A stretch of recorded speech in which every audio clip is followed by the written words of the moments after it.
Welcome to another Gauging Gadgets Garmin Forerunner 55 tutorial video. In this video, we're going to be doing a full overview of the system settings for the Garmin Forerunner 55. The system settings are important on the Forerunner 55 because that's where the configuration for language, backlight settings, switching the time from 12-hour to 24-hour or military, performing a factory reset are all contained within the system settings, so there's a lot of things you can do in there. Now before we get started, if this video helps you, please consider subscribing and giving this video a like. That really helps me out. Alright, so to get started, the first thing we need to do to access the system settings is simply hold the up button just for a second or two until the menu comes up. Then when the menu comes up, hit the up button one more time and you'll see System. Go ahead and select System with the Start or Stop button. Alright, so now we're in the system settings, and the first item we have in here in the menu is going to be language. So if we select into there, you'll see all the different available languages on the Garmin Forerunner 55. All you need to do is find the language you want to change to, go ahead and select Start or Stop on it, and then it'll bring you back to the system settings, and that'll be the new displayed language on the Garmin Forerunner 55. After language in the system settings, we have time, and in here, this is where we can first change the times format from 12-hour to 24-hour.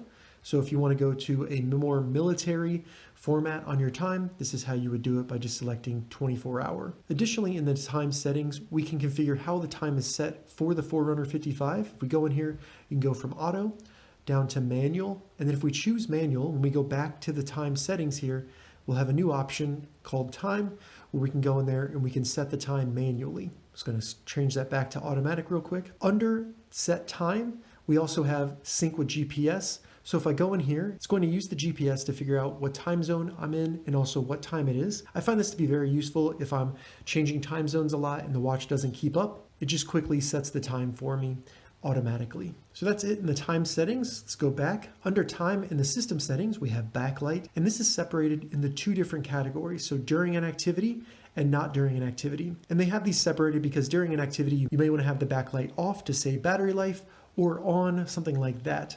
We'll go into not during activity just because that'll be the most time you spend with the watch.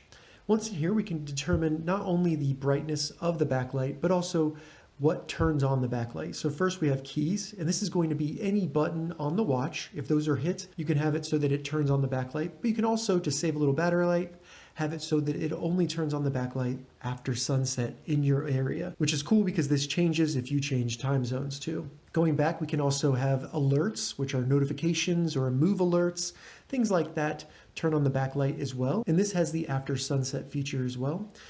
After that, we have gestures, and this is where the watch face will turn on if you move the watch towards you. So kind of like if you're trying to look at the watch face.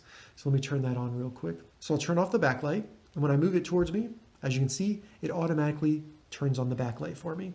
This is pretty cool, but definitely will use more battery life because it will turn on the backlight unnecessarily sometimes. Additionally, we can determine the timeout, how long the backlight stays on once it's turned on.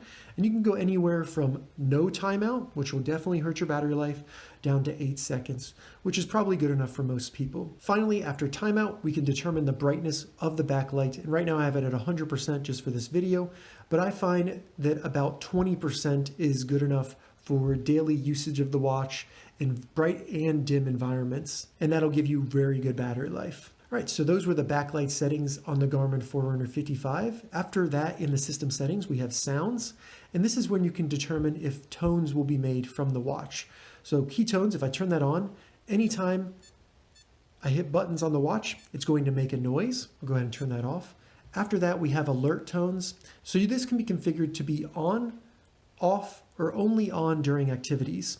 If you receive any notifications, maybe from your phone or move alerts or activity alerts on your watch, it'll make a noise. After alert tones, we can determine if the watch will vibrate or not by just turning it on or off. And you can even have it so that anytime a button is pressed, it will vibrate as well. So this could probably be a little annoying, but I'm sure it could be useful for some people. That's going to be everything for sounds.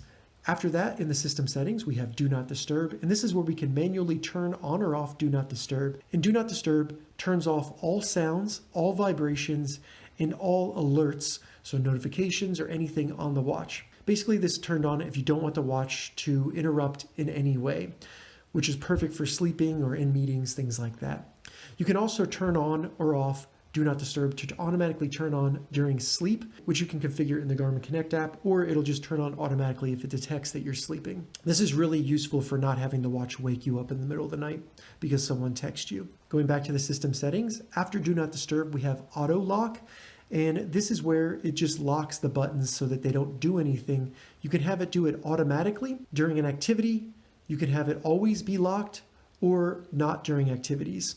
And I don't know a lot of use cases for this, but I know if you're doing activities such as maybe boxing, things like that, where the buttons can be hit and you don't want them to be hit, it might be useful to turn on the lock. After auto lock in the system settings, we have format. And this is where you can change the format used on the watch, such as kilometers to miles, things like that. For units, pace, speed, start of the week, you can determine which day of the week is the start of the week. After format, in the system settings, we have Physio TrueUp, and this can mostly be useful for ensuring that your data on your Garmin Forerunner 55 is transferred between other Garmin devices you have or other watches you have from Garmin. So if for some reason you're using this watch for training and you don't want that data to go over to your other watches or devices, you can turn this off and it'll still be uploaded to Garmin Connect, but it won't be transferred to your other devices.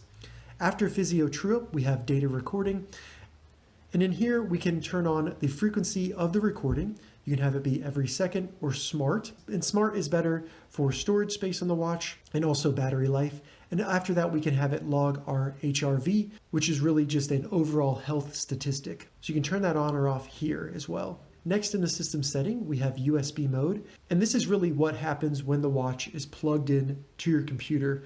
Now you can go in here and have it just be for Garmin or mass storage. And believe it or not, you can actually use the watch as storage if you plug it into your computer, but the OS on the watch could override that. So this really just determines what happens when you plug the watch into your computer. After USB mode, we have reset.